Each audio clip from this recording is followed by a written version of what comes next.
Cassette 2, Side 2. Test 4. You will hear a number of different recordings, and you will have to answer questions on what you hear.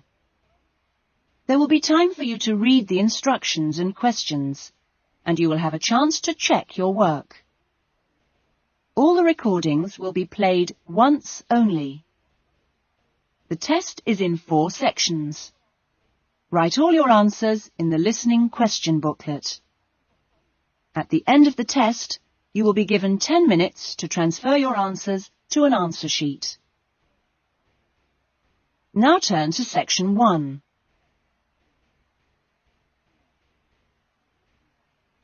Section 1. Paul is renting an apartment. He has some problems with the property and has decided to report them to the housing agency. First, you have some time to look at questions 1 and 2.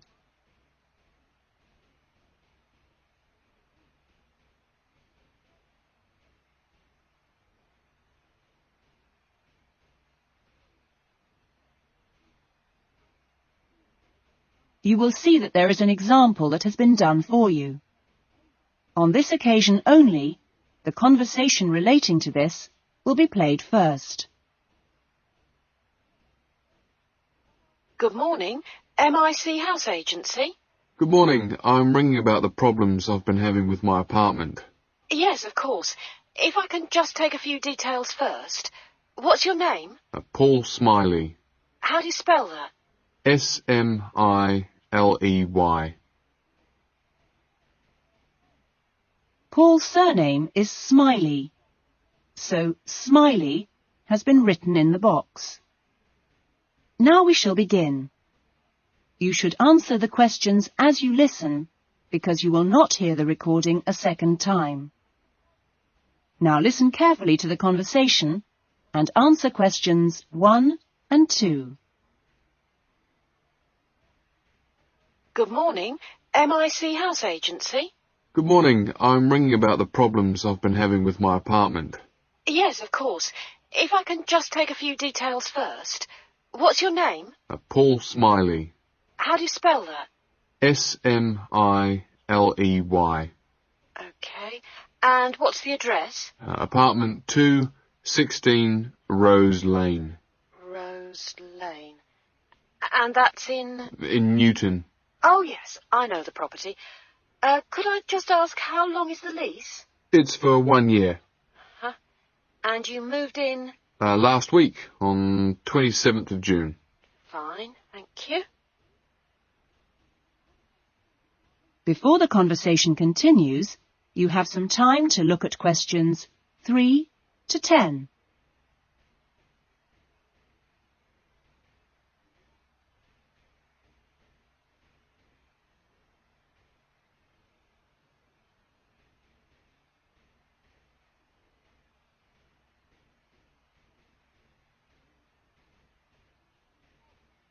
Now listen carefully and answer questions 3 to 10.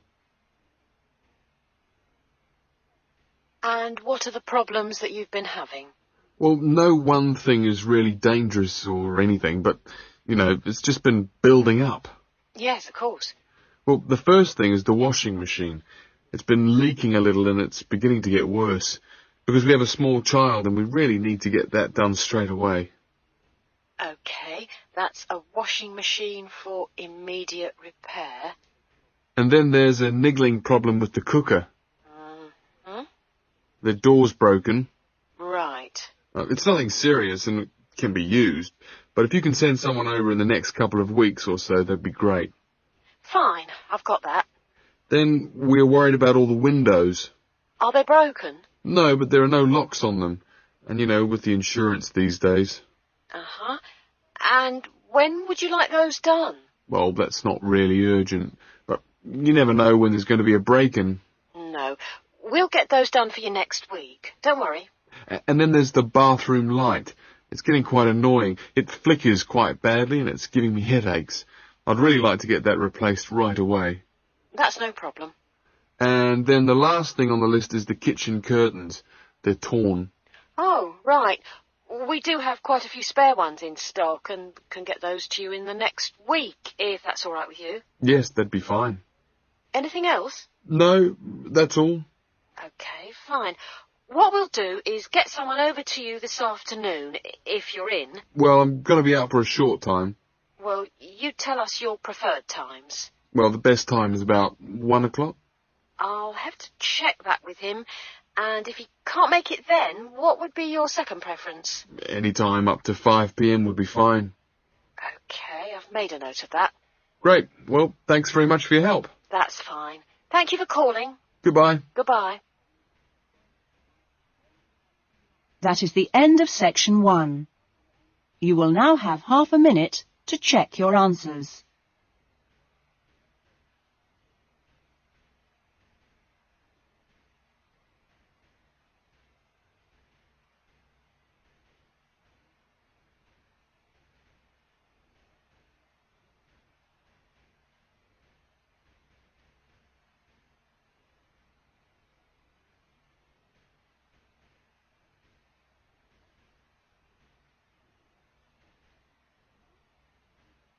Now turn to section 2.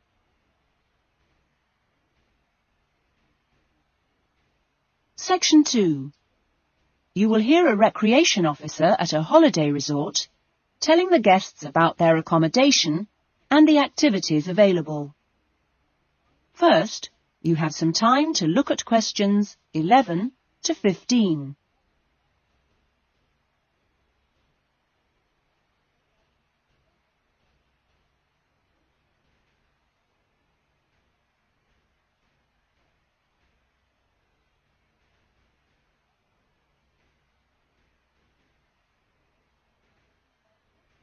Now listen carefully to the first part of the talk and answer questions 11 to 15.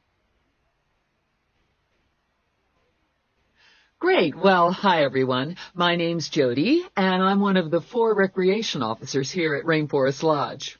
My job is to make sure that you all have a great stay here with us and go away feeling relaxed and refreshed. As you can see, we're literally in the middle of nowhere at the lodge. There are no newspapers or TVs, and there's only one phone, and that's in the office. The lodge is a complete get-away-from-it-all experience, a place to unwind and appreciate the world without a lot of interruptions and distractions.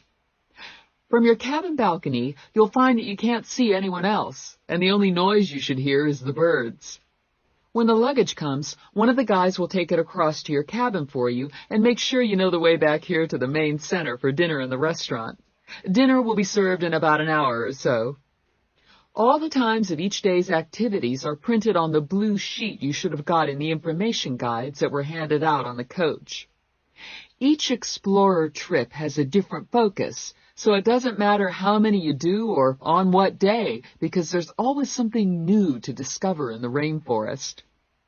Tomorrow, I think we've still got places on the Orchid and Fungi tour. This is on foot and takes you to different parts of the rainforest. Or, if you prefer, there's the 4-wheel drive tour to the waterfalls. Or the fishing trip, where I promise you we'll catch some lunch. And last but not least, the famous crocodile cruise that leaves at 11 a.m. each day. Just in time for the crocodile's lunch. Oh, plenty to choose from here at Rainforest Lodge. Or just sit on your balcony, relax and unwind and enjoy the views. In the evenings, there is the Spotlight Tour, one of my favorites. The Spotlight Tour leaves at sundown and lets you catch a glimpse of some more of the rainforest wildlife as it comes out at dusk to feed. That's a great trip, and if you can, I'd really try to make sure you do it during your stay. You now have some time to look at questions 16 to 20.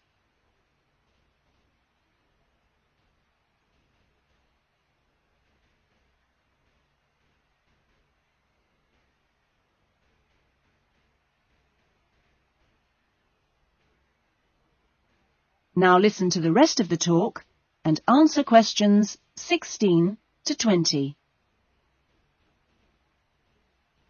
You've chosen to visit the rainforest in March, which is just at the end of the wet season, so you'll soon notice how well the waterfalls are running and also how damp the ground is. Things can tend to get a bit slippery, too.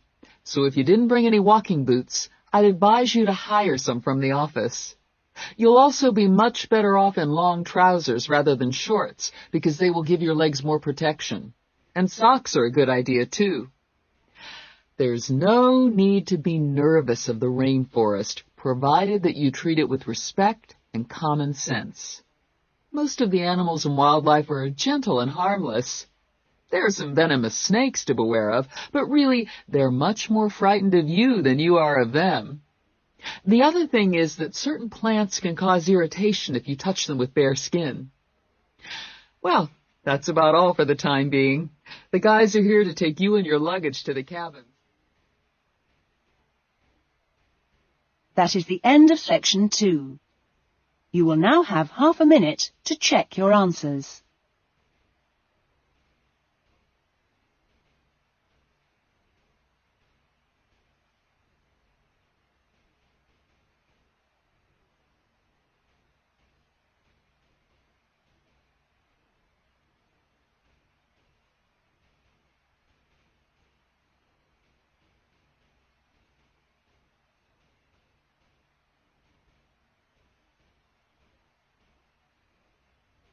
Now turn to section 3.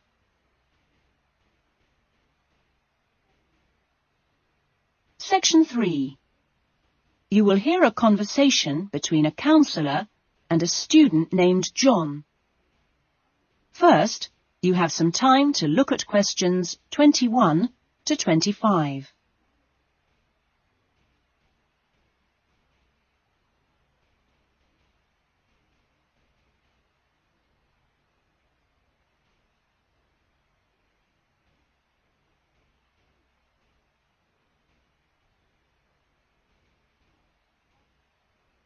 Now listen carefully to the conversation and answer questions 21 to 25. Hello, John. What can I do for you? Well, I heard about these counselling sessions from a friend doing a science course, and I was really interested. I think they should be compulsory, really. Well, to be quite honest, John, I think they would be useful for everybody, but, well, everybody has their own way of going about things. I prefer people just to drop in when they can. Yes. I find that talking to students about the requirements of a course helps to clarify what needs to be done. I mean, the biggest difference between college and school is that new college students really have to do a lot of work on their own, and it's sometimes useful to get advice on how to take control of your time and work effectively. Yes. I mean, it seems like a very light workload until assignment time comes, and then I seem to be working all night sometimes. I'm not the only one. It's ridiculous. The resource centre is very good, but it closes so early. It's in the library, and so you think you could use it more. It's a real problem for me. Well, you're certainly not the only person in that position, as I'm sure you've found. It really comes down to using every available hour in a systematic way.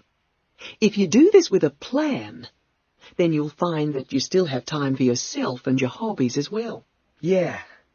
I've heard from Thomas that you made him a sort of plan like this, and he's going away for the weekend with all his work handed in, whereas I haven't even started.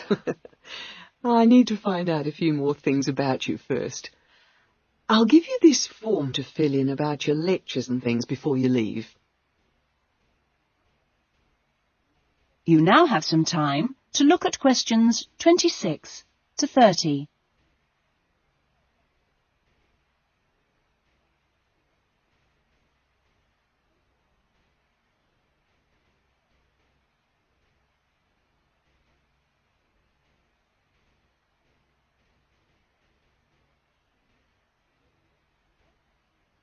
Now listen to the rest of the conversation and answer questions 26 to 30. Now, what are your main problems? Well, what most concerns me is I'm still not doing very well in my assignments. Well, I know that you plan your writing carefully, But this can come to nothing if the assignment doesn't answer the question. That really is the key. You must read the question carefully and give it a great deal of thought before you even start planning or writing your first draft. It's also vital to check your work for errors. Everybody makes them, and they can influence the person marking the work. So, always take time at the end to check what you've written. As far as listening is concerned, I find it hard to keep up sometimes in lectures, especially 2-hour ones. I sometimes just seem to go off into a dream. It's a good idea to find out from your lecturers if they mind you recording the lectures. Oh. You only need one of those small cassette recorders. Yeah. The quality is pretty good, and a second listening can really clarify things. Something else you can do is check your notes with a friend after the lecture. Yes, that's a good idea. Thanks. It's hard to do all that all the time, though, especially when there's so much reading to do. Yes. It's important, though, not to confine yourself to reading on your subject. You should also read things of general interest that appeal to you. You know, novels, newspapers, that kind of thing. Do you have a good dictionary? Not really. I've never bothered with one. It would probably be a good idea to get one. Dictionaries aren't expensive, and they can help a lot. Also, you can underline or highlight new words, and then you've got to... That is the end of section 3. You will now have half a minute to check your answers.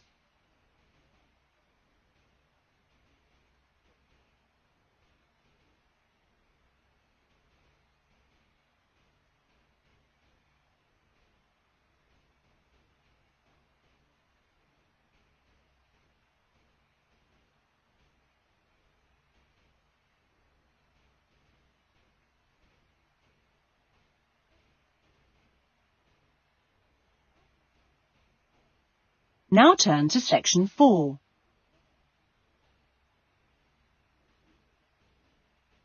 Section 4. You will hear a student talking about his research project in a university tutorial. First, you have some time to look at questions 31 to 40.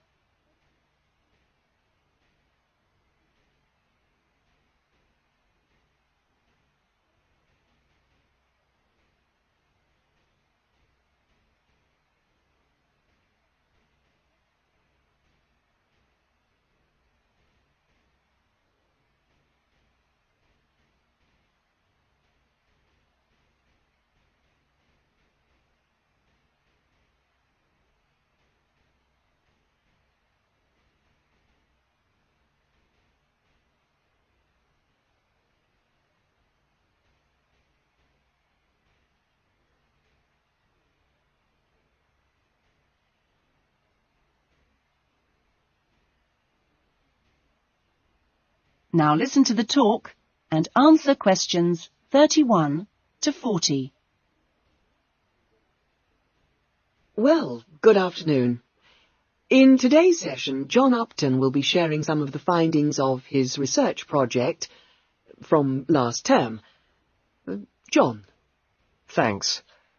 Well, first of all, a little bit about the background to the project. Our title, as you can see, is pretty straightforward. Car safety. But these days, there's a lot more to it than the usual injunctions about drinking and driving or speeding. I'd been interested and horrified by several newspaper reports on what people call road rage. For example, the famous incident of a man getting out of his car in a car park and hitting the driver of a van who had overtaken him earlier. It seemed to me that there were almost as many serious problems when cars were parked, i.e. were stationary, as when they were travelling at 90 miles an hour. So I decided to make this the focus of the project. For our research, we depended mainly on talking to individuals, asking them questions rather than using written questionnaires. We stopped people at a selected garage on the motorway over a 2-day period, and ask them questions about what they'd observed or experienced themselves. Our respondents were both men and women, but the women were just slightly in the majority. We were pleased by the public's willingness to stop and chat to us. In the end, we talked to a total of 135 drivers over those 2 days. So, what were our findings? Well, as you can see, 93% of respondents had had some kind of problem. A surprisingly large percentage, 24%, had had their car damaged in some way. But the main type of incident was being shouted at. 79% had experienced that. 15% had experienced violence on their own persons. They'd actually been hit by someone. The police tended only to be informed when there was physical violence involved. So, what strategies had people developed to ensure their own safety? Let's have a look at the figures here. Well, first of all, it was quite striking that there were often distinct answers from the men and women. It was mainly women, for example, who said one shouldn't ever stop to find out how to get somewhere, whereas it was men who said you should try to avoid looking directly at other drivers. Both men and women... it was women who said you had to tell someone when you were due to get to a particular destination. Then, I had thought that it would be mainly men, but both sexes made the point that it's much safer to get keys out well in advance as you go towards your car. Men were very aware that muggers or whatever might be concealed behind the car. They also made the point that you should leave plenty of room when you park your car, so you can make a quick getaway if you need to. Finally, locking doors at all times. Men didn't think it was quite as important as women, but both gave it a high safety rating. When we asked them what they thought the best improvements had been in the last 5 years in helping with road rage problems. That is the end of section 4. You will now have half a minute to check your answers.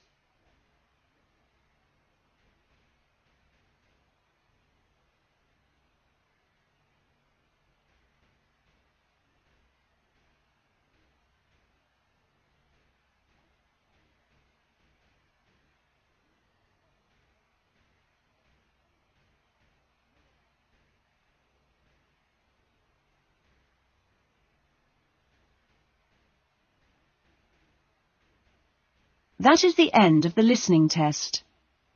In the Ielts test, you would now have 10 minutes to transfer your answers to the listening answer sheet. That is the end of side 2.